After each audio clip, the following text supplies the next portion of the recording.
Salut les peintouilleurs, bienvenue dans cette seconde vidéo qui sera consacrée aux nouvelles peintures Warpaints fanatiques de chez The Army Painter. Dans la première vidéo de cette série, on avait ouvert ensemble le Mega Paint Set de chez The Army Painter. On avait fait un petit survol de la gamme de ces nouvelles peintures. Pourquoi nouvelles peintures? Alors peut-être que comme moi vous avez connu l'ancienne gamme The Army Painter, et comme je l'ai dit dans la première vidéo, c'est une gamme qui m'a jamais vraiment emballé. C'est pour ça qu'on l'a très peu vu sur mes vidéos, parce que à l'époque, en tout cas, l'ancienne formulation, je la trouvais trop fluide et pas assez couvrante pour ma façon de peindre, même si, je l'ai déjà dit, d'autres peintres de talent les utilisaient avec brio. Personnellement, pour ma façon de peindre, ça m'allait pas. Mais j'ai vu que les Warpaint Fanatics, donc, elles avaient une toute nouvelle formulation, qu'ils avaient revu totalement la gamme de peinture, et que, il y a beaucoup de très très bons peintres qui les utilisent maintenant et qui en disent beaucoup de bien. C'est pour ça que j'ai eu envie de vous faire cette série de vidéos consacrées à ces nouvelles peintures. Donc ce que je vais faire, là je suis parti sur un ultramarine, c'est du classique, mais ça a l'avantage de me permettre de tester des bleus, des jaunes, des rouges, des marrons, et peut-être d'autres choses aussi. Ça, je vais voir un petit peu en fonction de mes envies et puis de l'inspiration qui va venir, et puis comme ça on va pouvoir voir tout ça ensemble au fur et à mesure de cette petite vidéo. Du coup attention, cette vidéo c'est pas un tuto classique, c'est un truc que j'avais jamais fait, là c'est vraiment un retour sur une gamme de peintures. Je vais essayer d'en tester un max et de vous donner au maximum mes ressentis et de voir si ces peintures, elles peuvent me correspondre et à qui elles correspondent, parce que je suis sûr, ça, j'ai vu trop de vidéos, j'ai lu trop de choses à ce sujet, je suis sûr à 100% qu'elles sont meilleures que les anciennes, que l'ancienne gamme. Mais est-ce qu'elles sont bonnes? Parce qu'elles peuvent être meilleures et toujours pas top, mais et elles peuvent aussi être meilleures et vraiment très bien. L'objectif de cette série de vidéos, c'est vraiment ça. Est-ce qu'elles sont bien? Est-ce qu'elles sont pas bien? Attention, deuxième warning. Tout ça, c'est mon ressenti, c'est mon expérience, c'est ma façon de peindre. Je vais rester le plus objectif et le plus général possible, mais vous vous doutez bien, ça c'est quelque chose que je dis souvent, qu'une même gamme de peinture, elle peut très bien correspondre à 100% à un peintre et pas du tout à un autre. Donc, voilà, je vais tenter de rester le plus objectif, le plus neutre possible et vraiment vous dire ce que je ressens, ce que je vois, comment ça réagit objectivement. Pardonnez-moi si j'arrive parfois pas à être 100% objectif, je vais faire de mon mieux. Du coup, je suis parti sur une sous-couche assez sombre pour voir comment elle réagit sur sous-couche sombre. C'est une sous-couche de noir sur laquelle j'ai fait un zénithal assez appuyé de Cold Blue turquoise. C'est une sous-couche bleue de chez Aka. C'était pour gagner du temps et pour avoir un résultat propre et pour avoir un résultat assez foncé. Première étape, je vais tout de suite tester les washes. Parce que les washes, si vous connaissez ma chaîne depuis sa création, je les ai énormément utilisés au tout début de ma chaîne, le dark tone et le strong tone, et il y a quelques années, ils ont changé la formule et elles sont devenues ultra satinées, voire très brillantes en séchant, donc elles me plaisaient plus du tout et j'ai basculé sur la gamme de chez Aka.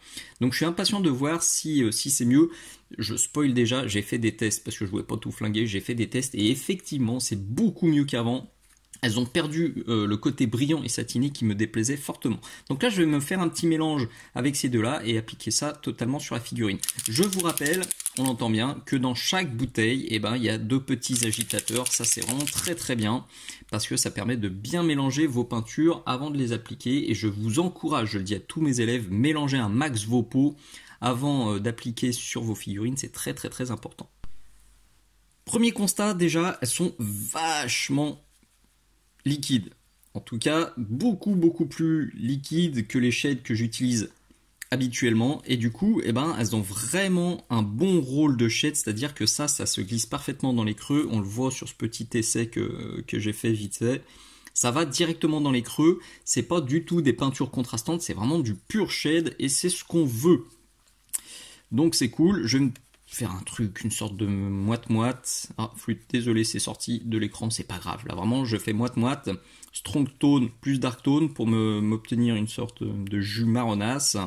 J'ai un pinceau qui est fatigué, parce que je conseille toujours d'utiliser des pinceaux fatigués avec les shades ou les peintures contrastantes. Et puis j'y vais, je badigeonne pour réfléchir. Je vais quand même essayer de tirer un peu ça dans les creux. En tout cas, ça s'applique tout seul. Et comme elles sont vachement liquides, et ben ça va direct dans les creux. C'est cool. Ok, allez, je fais ça sur l'intégralité du pitou. La première conclusion et la première bonne nouvelle de cette vidéo, c'est que les shades de chez Army Painter sont redevenus des vrais shades qui font parfaitement leur job. Vous voyez là, les linings, ils sont vraiment propres, ils sont nickel, ils sont bien détaillés et surtout, ça brille plus. On n'a plus le rendu brillotant, dégoûtant qu'on avait avec l'ancienne série. Donc ça, c'est excellent. Voyons voir comment réagissent les peintures. J'ai sorti ça de l'Imperial Navy qui correspond donc sur leur échelle de clarté à un bleu très sombre. Il est là sur la palette. Alors vous voyez, je vais essayer. Bon, c'est un peu flou, mais déjà, quand on met la gougoute, elle tient. Alors vous allez dire oui. Et il y a certaines gammes de peinture et leur ancienne gamme de peinture, quand on mettait ça sur la palette, déjà elle s'étalait, elle s'étirait, ce qui pour moi était clairement symptomatique d'une peinture qui était trop fluide. Et là, on n'a plus ce souci. En tout cas, là, ce bleu, il se tient bien, il se dilue bien, il est parfaitement couvrant, ça marche nickel. Donc c'est très prometteur. Je me doute aussi qu'il va y avoir des variations. Ce bleu-là, il est top. Je me doute que pendant ce test et les autres tests, il y a des teintes qui vont moins me convaincre. Je vous dirais, pareil, s'il y en a qui sont vraiment affreuses à utiliser, je serai très honnête et je vous le dirai. Mais en tout cas, pour l'instant, de tout ce que j'ai vu, on a des peintures qui réagissent comme ça, qui sont bien couvrantes, qui sont beaucoup plus épaisses et beaucoup plus pigmentées que l'ancienne gamme, et qui fonctionnent bien. Donc ce que je vais faire, là je vais me choper un pinceau de brossage, et je vais à peine la diluer, et je vais venir tapoter. Wow, Dieu, je viens de faire une boulette, là vous l'avez pas vu.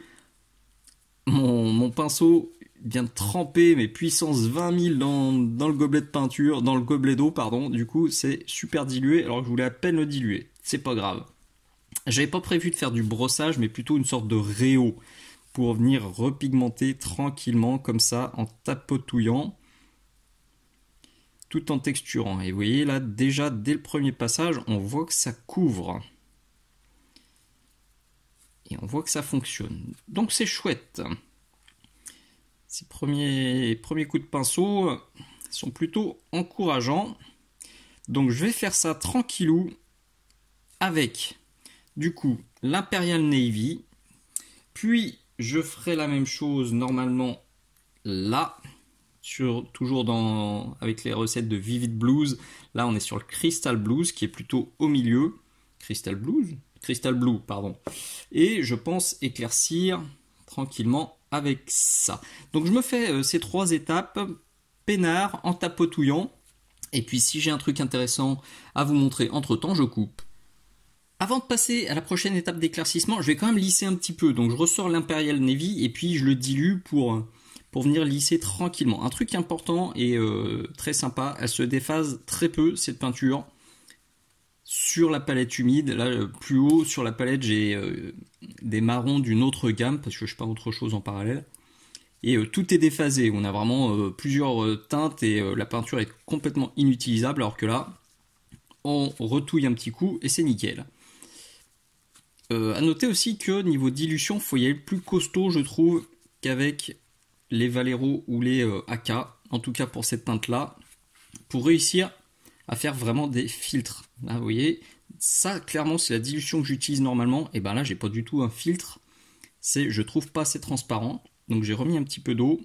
Voilà. Là ok, j'ai du filtre comme j'aime. J'ai du lavis, du glacis comme j'aime. Donc en tout cas pour cette Imperial Navy, je trouve que c'est une très bonne nouvelle parce que moi personnellement je préfère les peintures trop épaisses que trop fluides. Quand elles sont trop épaisses, entre guillemets, hein, on les dilue et puis ça va. Quand elles sont trop fluides, c'est juste foutu, on n'arrive pas à réépaissir une peinture. Donc personnellement, je préfère quand c'est épais. Et il faut avouer que la tendance actuelle chez la plupart des fabricants, eh ben, c'est plutôt de diluer, de fluidifier leur peinture. Alors certains disent que c'est pour avoir un effet entre guillemets lissant. Je pense que la vérité est plus commerciale que ça. Et voilà, dans une peinture, ce qui coûte cher, souvent, c'est le pigment. Et le diluant coûte pas très cher. Donc, il y a beaucoup de marques qui, à l'heure actuelle, en tout cas, quand je tourne cette vidéo, elles ont tendance à mettre beaucoup de diluant et peu de pigment. Et du coup, on se retrouve avec des peintures qui sont super fluides, dont on ne peut pas faire grand-chose. Là, c'est clairement pas le cas de ce pot-là. On verra sur les prochains ce que ça donne. Donc voilà, je lisse un petit peu et puis je passe comme prévu à l'étape avec le Crystal Blue. J'ai bien avancé sur mon armure bleue, donc comme prévu avec Crystal Blue et Bright Sapphire. J'y suis allé un peu bourrinos, faut avouer que c'est pour ça que c'est assez texturé parce que, alors si vous vous souvenez ce que je vous ai raconté dans la première vidéo, donc il y a une petite échelle ici et là en gros j'ai le très sombre, un plutôt clair et le très clair. J'ai pas les intermédiaires. Les intermédiaires existent dans la gamme Warpaints Fanatic. C'était pas dans le Mega Paint Set là, donc c'est pour ça que je les ai pas. J'y suis allé vraiment ultra bourrin, sans mélange, justement pour voir à quel point on pouvait utiliser des filtres avec ces peintures. J'avoue que c'est assez déroutant au début parce que comme je viens de vous le dire, les peintures sont assez épaisses, mais du coup c'est très plaisant parce que on a un contrôle absolu sur la dilution, sur la finesse, sur la transparence des peintures. Donc perso, les bleus là que je viens d'utiliser, je suis totalement convaincu, 100% convaincu aussi par le Pure Red que j'ai utilisé pour faire le gun. Je vais réutiliser aussi pour les yeux, pour le saut de pureté, trucs comme ça.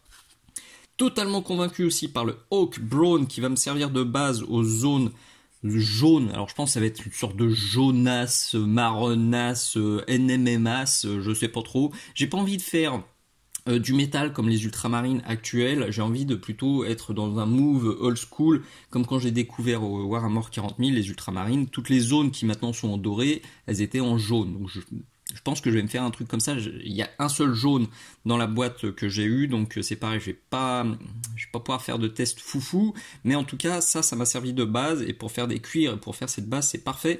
Un seul passage, c'était couvert. Le Pure Red, en 2 passages sur la sous-couche sombre, c'était déjà très bien. J'ai quand même sur certains endroits mis un 3e passage pour que ce soit parfait. Mais ça c'est cool. Seule petite déception à cet instant, en tout cas où j'en suis, c'est le Matte Black. J'avoue que celui-ci, quand on le dilue, je trouve qu'il devient trop transparent et un tout petit peu huileux, entre guillemets. Alors peut-être que c'est que ce pot-là qui m'emballe moins. En tout cas, celui-ci, c'est à l'heure actuelle celui qui me hype le moins. Donc ce que je vais faire, là, je vais continuer avec mes rouges. Je vais avancer sur le jaune. Et ce sera déjà pas mal, je referai une petite pause pour vous montrer où j'en suis et ce que j'en dis. Ah oui, petite parenthèse, alors peut-être que vous dites, mais il fait un ultramarine, pourquoi il a pas utilisé l'ultramarine blue qui est dans la boîte qu'il a eu tout simplement parce que c'est une teinte que j'aime pas. Quelle que soit la gamme, j'avoue que dans toutes les gammes de peinture que j'ai un bleu ultramarine ou son équivalent, et c'est une teinte que j'aime pas parce que c'est un peu violacé et ça m'emballe pas. Vous voyez, moi je suis parti là-dessus, sur du Crystal Blue, on est vraiment sur un bleu qui pète. Ça, il y a une petite teinte de violet dedans, qui me plaît pas. C'est du goût perso. Là, pour le coup, c'est pas la gamme qui est en cause, c'est vraiment moi. Dans toutes les gammes, je le redis, j'aime pas le bleu ultramarine, donc je pense que vous me verrez jamais utiliser de bleu ultramarine, et vous me verrez plutôt essayer de trouver des bleus un peu plus pétants, pareil, un peu plus old school. Même quand je fais du grimdark, je pars sur des bleus un peu plus pétants, quitte à les désaturer, mais je pars jamais sur un truc violet comme ça, parce que j'aime pas. Ça commence à être chouette et plus j'en teste, plus je les aime ces peintures. Je suis vraiment pour l'instant je suis archi convaincu. Alors qu'est-ce que j'ai fait? Donc pour les zones dorées, vous vous souvenez c'était une base de ça. J'ai ensuite chopé le Demonic Yellow, je me suis fait un mélange des deux, puis du Demonic Yellow, puis de l'Ancient Stone, puis du Matte White, et puis j'ai mis quelques nuances d'Aqua Alchemy pour enrichir un petit peu. Aqua Alchemy que vous allez revoir très souvent je pense sur ma chaîne parce que c'est magnifique. J'adore ce teinte, peut-être que je l'ai déjà dit pendant ce tuto. En tout cas, je le redis, et il faut que j'arrive à choper toute cette gamme-là, parce que, donc, de la gamme Teals, du nuancier Teals, on va dire, parce que j'ai envie de me faire des Sons of Horus, et à mon avis, ça collerait parfaitement, donc ça, vous allez revoir très certainement. J'ai passé vite sur les zones dorées, parce que j'ai tourné un tuto, clairement, le doré, le bleu, le rouge, ça roulait tellement facilement que j'ai tourné déjà le jaune, puis je vais faire les autres, parce que c'est tellement simple à faire que j'ai envie que ces tutos, que ces recettes, ce ne sont pas simplement des morceaux perdus au milieu d'un unboxing que peut-être peu de personnes vont ouvrir parce qu'ils n'aiment pas le unboxing. Donc je vais refaire des tutos, donc vous les reverrez plus en détail, parce que le rouge, franchement, il marche de ouf. Vous vous souvenez, c'était juste du pur red. J'ai mis un jus de Dark Tone, j'ai ombré un petit peu avec du matte black, puis pur red, et puis voilà, quelques points de lumière en ça. Donc en 3 pots, avec 3 pots de peinture, j'ai un rouge de ouf, avec 3 pots de peinture, j'ai un doré de ouf, avec 3 pots de peinture, j'ai des yeux qui ressortent de ouf, parce que c'est du pur red, du lava orange, et du jaune. Alors petit bémol aussi, celui-ci, il a un peu le même syndrome que le noir, il est un poil huileux quand on le dilue, donc il m'a un peu moins emballé, et d'ailleurs c'est visible sur la palette, je sais pas si je vais arriver à vous le montrer, si, c'est... Je vous l'ai déjà dit ça, qu'elle marche très bien, elle réagit très très bien sur la palette humide, parce qu'elle se déphase pas, et ben vous le voyez, je pense, c'est le seul qui se déphase. C'est-à-dire que vous voyez, autour on a les pigments bien foncés et au-dessus on a le médium qui surnage un petit peu et qui fait une auréole un peu plus claire. C'est le seul qui fait ça sur tout ce que j'ai testé pour le moment. Le rouge, alors mention spéciale, je pense que ça je ne l'ai pas encore dit, le rouge il est bien épais et comme il est bien épais il bouge pas du tout. J'ai même pas eu à en ressortir, là on est le lendemain en fait. Et ça n'a pas bougé, j'ai redilué un petit peu et en avant Guingamp ça remarchait. Donc ouais, petit bémol avec le lava orange, je lui redonnerai quand même une chance sur sous-couche claire parce que la teinte m'emballe beaucoup, c'est un orange un peu désaturé et ben, j'avais des projets pour lui donc je vais pas le laisser tomber comme ça. Allez, on continue tranquillou, qu'est-ce que je vais faire maintenant? Je vais faire les symboles ultramarines et puis ouais, c'est bientôt déjà les finitions. Ouh, d'ailleurs avant que j'oublie aussi, je cherche d'autres figurines comme ça. Donc ça c'est les Space Marines issus de la boîte Bataille pour Macrage. Je veux monter une bande pour Mars Code Aurora et j'aimerais bien récupérer les petits copains. C'est des Space Marines monoblocks, ça va très vite à assembler, ça va super vite à peindre et ça me fera une chouette bande. Donc si tu en as chez toi qui te servent pas, eh ben, écoute, je serais ravi de les récupérer pour compléter ma bande et pour éventuellement faire d'autres tutos utiles à tout le monde. Et voilà, la figurine totalement terminée. D'ailleurs, je vous ai dit une bêtise dans la séquence précédente, c'est pas des figurines issues de la boîte Bataille pour Macrage. En fait, c'est des figurines qui viennent de ce kit-là. C'est un vieux kit de peinture.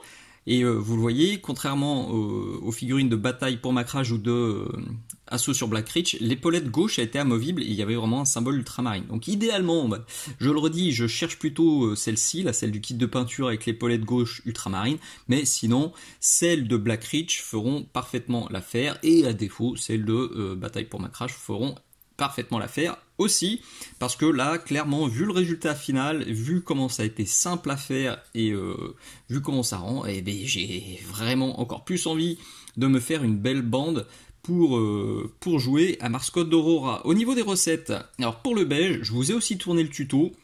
Il est déjà fait parce que c'était super simple, super rapide. Donc c'est du H grey, juste 3 pots, hop, de l'ancienne stone, et puis du matte white. Vous verrez ça plus en détail dans une vidéo. Le métal, alors je crois que j'ai déjà dit dans cette vidéo, si vous regardez les vidéos de TMP de ma chaîne, très souvent il y a du pet mail métal ou du gun metal. J'adore les métaux Army Painter, c'est des gammes que j'aime beaucoup. Ceux qui viennent de sortir, bah alors moi j'ai que le pet mail metal là pour comparer, on voit que les pigments sont un peu plus épais et que les nouvelles sont un peu plus fluides. Du coup, ça m'emballe un peu moins que les anciennes, mais il faut que je pousse les tests, voir si c'est ma façon de bosser qui doit juste évoluer ou voir s'il y a vraiment eu une différence de formulation et si les pigments métalliques sont plus gros. Et ben ça m'embête un petit peu. Après, je sais que les peintures métalliques, c'est un peu la némésis de toutes les grandes marques. Il y a beaucoup de grandes marques de peinture qui ont des gammes courantes, donc sans pigments métalliques qui sont top, et dès qu'on va dans les métaux, ça devient un petit peu galère. Donc affaire à suivre, je vous referai des retours sur les métaux très prochainement, j'en testerai d'autres très prochainement. Donc simplement pour celui-ci, c'était du plate mail métal, j'ai mis un peu de dark tone, j'ai repris les éclaircissements, et puis c'était terminé, et vous avez le résultat sous les yeux. Pour le socle, je vous le détaille pas, je vous ferai aussi une petite vidéo soclage express, ça a dû me prendre 2-3 minutes pour faire ce soclage martien, et comme je trouve ça très efficace, je vous ferai également une petite vidéo comme le beige, donc, et puis comme tout ce que j'ai tourné, ce sera des avant-premières sur ma chaîne Patreon, donc ça va débarquer en avant-première sur Patreon, ce sera dispo sur Patreon pendant 1 an, et au bout d'1 an, ça arrivera sur YouTube. Un petit bilan pour conclure cette vidéo, vous l'avez compris, je les adore ces nouvelles peintures, elles sont vraiment très bonnes, à 2 bémols près, de 3 bémols près, qui méritent que je creuse encore un petit peu. Sinon, j'ai testé là presque plus de 20 pots. Là, j'en ai déjà plus d'une vingtaine sous les yeux, je les ai testés et j'ai adoré. Il y a des teintes qui sont superbes, vous l'avez compris, que j'ai vraiment absolument kiffé. D'autres que je suis ravi de retrouver, comme le Dark Tone, le Strong Tone. Bref, j'adore, à tel point que je peux déjà l'annoncer. Au début de la vidéo, je ne savais pas, maintenant je le sais à 100%. J'ai déjà lancé les démarches pour vous proposer les Warpaints fanatiques sur la boutique Mini-Socle. Donc, vous les aurez très bientôt. Si c'est pas encore fait au moment où vous voyez cette vidéo, c'est que c'est sur le point d'arriver. Donc vous les retrouvez très vite sur mon shop. 2 trucs aussi qui me viennent là parce que j'ai les pots sous les yeux. Un petit truc qui m'a pas super plu, c'est que les étiquettes sont plastifiées. Je trouve l'idée très bonne sur le papier, parce que du coup, ça évite les étiquettes en papier qui deviennent jaunasses et qui se détachent et qui s'effritent avec le temps. Donc sur papier, c'est une super bonne idée, sauf que faut faire super gaffe, je préfère vous prévenir, quand vous secouez, les pots, ils ont tendance à glisser. Donc j'imagine très bien qu'en secouant un peu violemment, il y a des pots qui peuvent voler, donc faites bien gaffe. C'est une super bonne idée, mais ça a un petit revers de médaille, donc faut faire attention. Et un truc par contre que j'ai kiffé et qui est malin, gamme classique, bouchon blanc, les wash et les shades, c'est bouchon rouge, les métaux, bouchon noir. C'est pas grand chose, mais quand, comme moi, vous avez un bureau qui est un petit peu en bazar, et vous êtes bien content de retrouver en un clin d'œil, déjà ça vous fait un premier tri. Vous savez, les métaux sont là, les shades sont là, les classiques sont là, et ça permet de gagner du temps. Donc, c'est bien d'y avoir pensé, c'est bien de l'avoir fait. Moi, j'applaudis des 2 mains et des 2 pieds.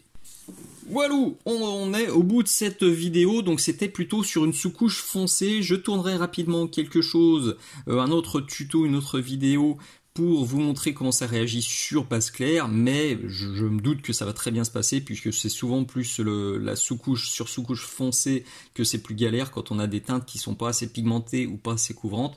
Là, il n'y a eu aucun souci, tout a roulé nickel. Donc je me doute que le tuto sur sous-couche claire va rouler aussi tout seul, mais ce sera l'occasion de tester aussi d'autres teintes, parce qu'il en reste pas mal là que j'ai pas encore testé à l'intérieur du Mega Pen 7. Et autant quand je me suis lancé, je me suis dit, ça je trouve, je me lance dans une galère pas possible et je vais regretter, autant non, en fait le seul truc que je regrette c'est de pas m'être intéressé à cette gamme avant à cause des mauvais a priori que j'avais sur leur précédente gamme, parce que là il y a des teintes qui sont magnifiques, leur comportement je l'adore, ça m'aurait permis je pense de gagner pas mal de temps sur des figurines et de vous proposer des tutos vraiment cool. Donc vous allez en voir beaucoup des tutos là avec les Warpaints fanatiques dans les prochaines semaines, parce que objectivement c'est des très bonnes peintures.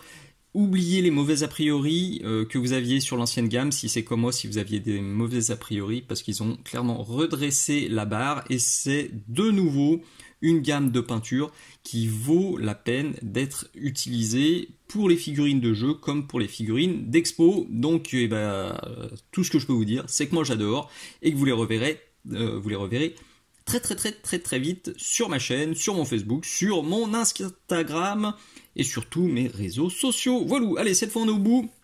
Si ça vous a plu, si ça vous est utile, eh ben n'hésitez pas, s'il vous plaît, mettez un petit pouce vers le haut, mettez un petit commentaire, ça fait toujours plaisir. Partagez à vos copains, abonnez-vous à la chaîne Minisocle, et si vous voulez me filer un coup de main supplémentaire, vous avez la boutique Minisocle, vous avez le Patreon Minisocle, tout ça, ça me soutient, ça m'aide à faire beaucoup de contenu. Donc c'est cool. Du coup, alors je viens de penser à un dernier truc là. Peut-être que pour l'aérographe, utilisées telles quelles, elles vont pas être jojo comme elles sont vachement épaisses. Mais ils ont une gamme R. Gamme R que je vais probablement pas tester avant un moment parce que moi j'utilise pas l'aérographe. Mais pour... j'ai eu quelques gars déjà sur Facebook qui m'ont dit ouais, l'aérographe elle passe pas du tout. Ben ouais, mais il y a une gamme aérographe. Donc... si la gamme aérographe passe pas, oui, ça c'est un souci, mais que cette gamme-là ne passe pas bien à l'aérographe, ça me choque pas. Si tu utilises ces peintures-là avec l'aérographe et que tu as trouvé un bon diluant pour que ça bouge pas du tout et que ça marche nickel, bah tu peux le mettre dans les commentaires, ça intéressera beaucoup de monde. Cette fois, j'ai fini. Des bises, à très bientôt, ciao ciao.